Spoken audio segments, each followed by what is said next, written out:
everyone, I'm your host Lady Di, and this is Tattoos Across Texas. Today's guest is a phenomenal tattoo artist who's based out of San Antonio and is currently working in Austin. Please welcome Carlos, also known as Lowe's. So I want to talk about how I came about meeting you. Last year, on my birthday, I walked into one of the tattoo shops that you happen to work at. And so I went in and got a monarch butterfly, which I'm very happy with. And you walked up to me and you were like, hey, you know, I do portraits. And you said, if you're ever interested in a portrait, I'm your guy. Right. You know, and I was like, wow. Because I actually thought about, I want a portrait of my mom, you know, someday. Yeah. You know, and she's getting up there in age. I was like, well, I don't know. And I told you, maybe I should just wait because, you know, she's still alive, you know? Yeah.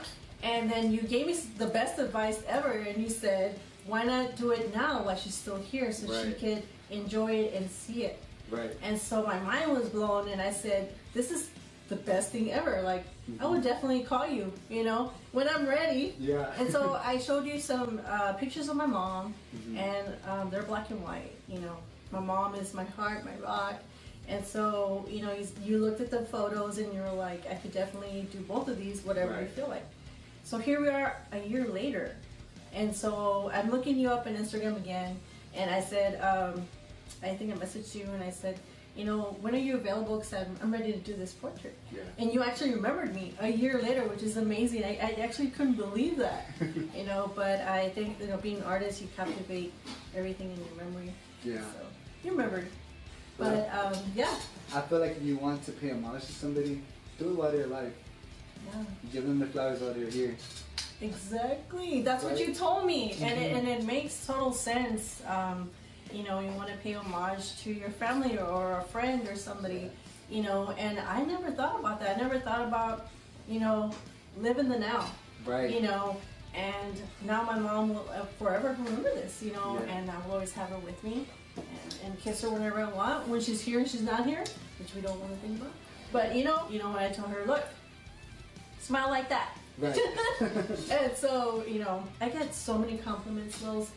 I'm out and about, you know, HEB, you know, even in the HEB bathroom, you know, custodian was cleaning the restroom, a lady next to me was drying her hands, you know, one of the ladies said that's a very beautiful portrait, you know, all the techniques, the eyes, everything. You know, one of them said, I don't know your mom, but that's a portrait perfect of your mom. And so I shared with her all she was and everything. She's like, wow, where did you go? And I told her. You know, of course, I name dropped you. And she was like, well, thanks for the information. Anywhere I go, I get compliments, you know? Yeah. And I'm glad that I chose you, you know? I always felt, you know, during our tattoo session, I felt that I was in trustworthy hands. The nerves weren't there. I was relaxed. You know, we had music playing and we got to know each other very well. You know, we talked about, you know, different things, you know, family and, you know, how you started your career. You shared with me how you came about becoming a tattoo artist. So I met your brother Joey at the tattoo shop in Culebra. Yeah. And we're there filming one of the tattoo artists. And he came up to me. He's a great guy, by the way. Yeah. And he shared with me, you know, your story. So share with us your story, you know, how you came to be inspired to be a tattoo artist. I can remember as far back as, you know, being in middle school and grabbing my friend's arm and just drawing on them with Sharpies and any type of marker I could get my hands on. And I was just like, man, like they're letting me draw on them, you know? Yeah. But it wasn't until like my brother saw my book. It was just a regular old, like, you know, sketchbook. Yeah. And he saw all my drawings. He's like, you did these? And I was like, yeah. I was like, I don't know what they are, but like, you know, like I just drew them. They were just random drawings, flowers, eyes. But when I really got inspired, what he really inspired me was, he was like, you gotta do something with your art. And I'm talking about Joey. He's such a artistic person. Like, he did poetry growing up. He did like random paintings, or he would just sketch. And I was just there watching him. I think I was like 10 or 11. And you know, he's like 4 years older than me, and I was just there watching him, like, asking him questions. You know, I remember too, like he was doing poetry and stuff, and I would just be like what? Like, this is, and I'll show my teachers too, and my teachers will be like, wow, he's such an artistic person. So, you know, give my respects to Joey. He really is a big inspiration to what I do now. I can remember as far back as when, you know, Joey would take me downtown, and there's people out there, you know, getting paid to draw people, like, you know, like in real time. Yeah. And I was like, dang. And they were just conversating with the person, and I thought it was such a beautiful thing, you know. I'm gonna use that word because it was. I was like, it really caught my attention, and it stayed in my head. And Joy was just always, you need to do something like that. And he bought me, I remember when we got home, he ordered me like, we went straight to Hobby Lobby, and he bought me a bunch of charcoal sets and a real sketchbook. Like, I was doing all my sketches on like a notebook, like, you know, one of those like composition books. Yeah. So when he really got me that sketchbook, I was so hyped. I would just draw. I didn't know how to draw, but I was drawing. Yeah. And okay, so it wasn't until Joy turned 18, and he was like, I'm gonna get my first tattoo. And I was like, what are you telling me? He goes, you're gonna tag along. And he got this little skull, right? His plan was to get a skull with 2 roses. Yeah. And he goes, all right, can my brother draw it out for me? And I was like, what? Like, I'm gonna draw a tattoo for you. So, I mean, I was just there drawing, sketching it out. I was like, okay, so how are we gonna do this? Because, I mean, I don't know how the tattoo artist was cool with it. He was like, yeah, for real? He was like, you're 15-year-old, 14-year-old. You know, little brother's gonna draw your tattoo, alright? I've never had this happen, so I was just there. I mean, it took me like an hour to draw, 2 hours maybe, and we're just there in the lobby. But the whole time, the tattoo artist was being kind. Like, he was putting on a video for me, like a how-to video on portraits. I always felt like portraits was always gonna be like my thing. Yeah. Because of that, I was like, man, this is so interesting. So you mentioned to me that you've had mentors along the way. So tell us about that. Yes, thankfully, like, I was very fortunate at a very young age to get inspired by some very talented artists. And I mean, I think Peter McCopias, everybody at Peter McCopias, shout out to Mike, shout out to Silo. I had the pleasure of meeting Silo. Yeah. What's up, Silo? Yeah, there are key points to my career, I feel like.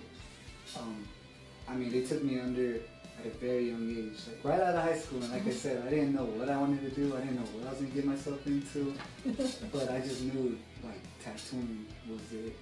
I was very fortunate and blessed to have the mentors I did along the path that I took, because, man, as far as I can remember, taking the bus to school and seeing Firme Copias, and seeing them on my Facebook, their ads, and I was like, what, these are tattoos? Like, it was art, you know? So that right there was like a green light for me. Like, you know, like Matthew McConaughey says, you know, green light. I took that right away.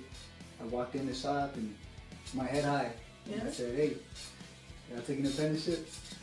Luckily, I seen an artist there, and he was like, yeah, watch me. And ever since then, I just stuck around, and I met Mike Chagoya, which I have tattooed on right here.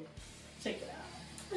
And he gave me the biggest opportunity. You know, he saw my artwork, and it started from there. I just started cleaning, showing that I was dedicated, and you know that I really wanted it. They took me in, and they taught me so many things after that. I feel so blessed to be a part of that. Honestly, it wasn't until I graduated. During high school, I really knew it wasn't for me. Like, you know, everybody was taking their exams, everybody was preparing for their exams, and I wasn't doing anything. I was really not putting any effort towards school. And it wasn't until, like, I seen everybody graduate, go, you know, separate ways, go to these nice colleges, you know, and then they're, you know, posting it on Instagram. Yeah. You know, after that, I really got inspired, like, to really put pressure on myself. Like, I got something to prove. Not just towards me, but for my family. And for Firme Copias, you know, big shout out to them. Right when I graduated high school, that's when life started, I feel like. Thankfully, I graduated, though. Awesome. That's right. Walk the stage. 2018. What high school was that? John Jay High School. John Jay High School. Yep. Got the blue gown and everything. But it was right when I graduated. You know, Silo gifted me a station in the south side. He moved me over there, and I feel like life really started there. I met Ron, which I interviewed Ron. Oh yeah, Yep. Ron Kills. Ron Kills. Shout out to him though. He taught me everything I needed to learn to do a solid, clean tattoo. Yeah. You know. So after you graduated high school, and you knew what you really wanted to do, which is tattooing, how did your parents react to it? Oh, my dad, he did not like it. He did not like the idea. He said, Chivago, you know, like he just thought it was, you know, the stereotypical thing about tattoos. I had to show him, I had to introduce him to people, like, hey, look, like he's, you know, he's really raising a family with tattooing. Like, yeah, exactly. Under the AC, like, you know. Yeah. Because, you know, an option for me was to work with him at the construction that he used to do, which he used to do outdoor plumbing. And the heat and everything. You know, when it's hot, and then when it's cold, it's cold. Yeah. Yeah. Wow. That's why I respect that man so much. You know, he left his family back in Mexico, so, you know, his approval meant so much to, you know, he's done biggest inspiration to me. Yeah. So when he finally, like, you know, at first he was like, no, you know, go to school, go. I'm like, school's not for me. I don't even know how to read. Yeah. You know? And I thought about it so many times, like so many sleepless nights. I was just thinking, how can I do this? And I think when I finally showed him, like, you know, introduced him to the artists that I've known that really inspired me, he was like, do this. You're going to do this and make us proud. So, you know, the whole beginning process, like doing it at home. Yeah.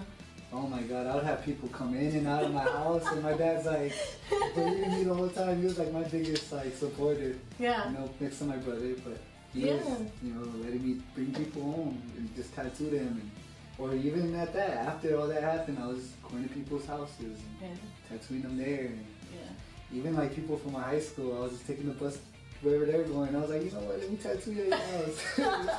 I just needed some exposure. That was it. Like, exactly. Or some experience. Yeah. To get out of my comfort zone. Yeah. It's like I really feel like I came from nothing. Yeah.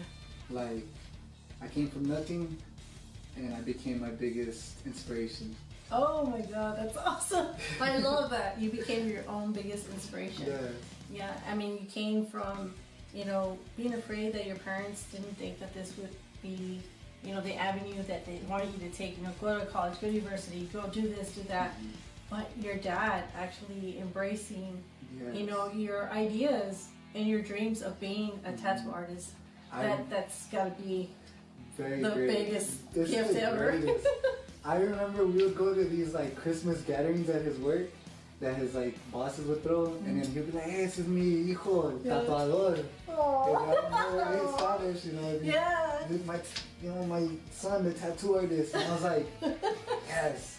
This is what I worked for. Very proud of you. Yeah, showing you off. And for real, that's what it felt like, and I just knew like I had to make them proud. I had something to prove, not to myself, but to like a lot of people. I got the opportunity to work with one of my biggest influences in the industry, in the world. I feel like, yeah, because everything that I worked hard for was, you know, it seemed like it was paying off.